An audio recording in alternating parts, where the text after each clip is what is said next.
मैं बहुत सालों से इस एनिमे को एस्केप करने की कोशिश कर रहा था क्योंकि मुझे पता था ये बहुत सैड होने वाला है, बट फाइनली 2024 की अप्रैल में मैंने योर लाई इन अप्रैल देख ही लिया। एंड मुझे पता है कि मई स्टार्ट हो गया है, but it's not too late to talk about my experience watching this beautiful anime. अब इस वीडियो में मैं तुम्हें ये नहीं बताने वाला हूँ कि इसकी एनिमेशन कितनी अच्छी थी, इसका म्यूजिक कितना कमाल का था, इसके कैरेक्टर डेवलपमेंट बहुत प्यारी थी। नहीं, हम ये जेनेरिक रिव्यू नहीं करने वाले हैं। मैं इस वीडियो में तुम्हें बताने वाला हूँ 3 ऐसी थीम जो इस एनिमे में मेरे हिसाब से बहुत ज्यादा स्टैंड आउट करती हैं। But before I get into that, I want to give a huge shout out to this little kid. भाई ये अकेली पूरे के पूरे एनिमे को संभाल रही थी अपने कॉमिक रिलीफ से, क्योंकि बाकी सारे तो रोपेट रहे ही थे। बट जब भी ये स्क्रीन पे आती थी मेरा दिल खुश हो जाता था, क्योंकि मेरे को पता था कि कुछ फनी होने वाला है। So hats off to this kid। भाई इसने एनिमे बचा लिया, नहीं तो मैं बीच में छोड़ देता, मैं इतना रोपिट नहीं सकता। No, don't cry। चलो इसी बात पे let's start with the first theme that I noticed in the anime, the art।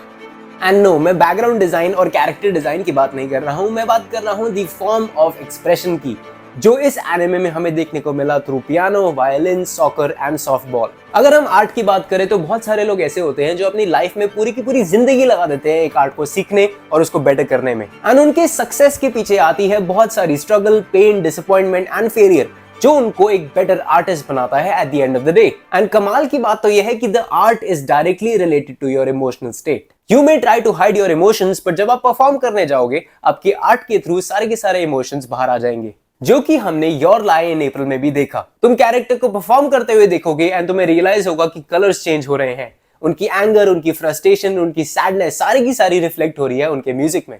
And even characters anime में बोलते हैं कि हमें एक्चुअली बात करने की जरूरत नहीं है, we'll talk through our music, which is actually very deep. इस एनिमे में मैंने एक और डिबेट होती हुई देखी जो कि बहुत सारे आर्टिस्ट अपनी लाइफ में गो थ्रू करते हैं, which brings me to the second theme of this video, perfection versus make it your own।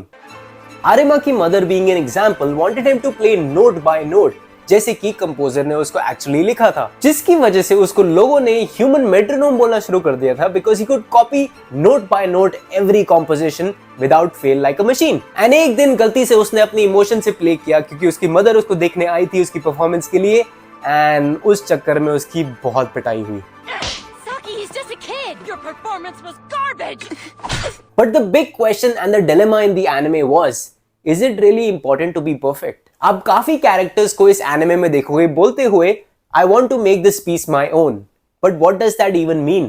इसका मतलब है कि वो लिखी हुई कॉम्पोजिशन में अपना एक टच डालना चाहते हैं, अपना एक फ्लेवर डालना चाहते हैं, जो कि इमोशनली कम्युनिकेट होगा टू द ऑडियंस। एंड कमाल की बात है कि काओरी की पूरी पर्सनैलिटी ही वैसी बनी है।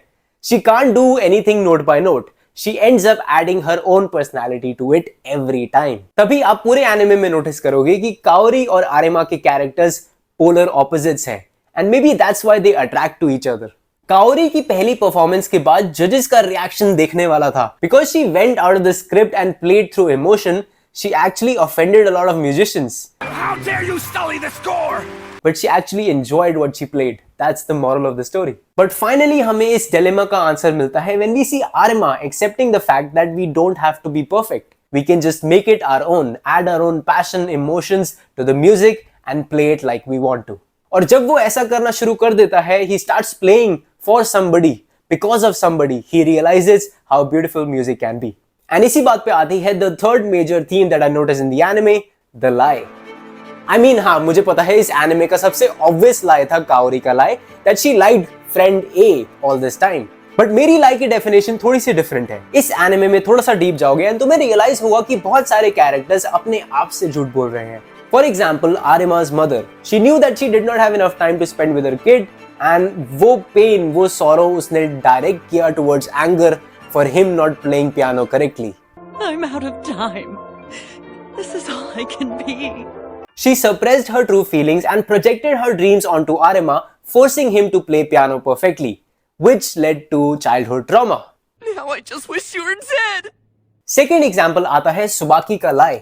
सुबाकी was a childhood neighbor and friend for Arima, so उसको लगता था कि ये तो मेरे छोटे भाई जैसा है। Throughout the anime, she lied to herself and refused her feelings for Arima, and जब आरिमा किसी और को लाइक करना शुरू कर देता है, then she felt disappointed। Whatever you dummy। I mean, what do you expect? अगर तुम बोलोगे नहीं तो उसको पता कैसे चलेगा? टिंग।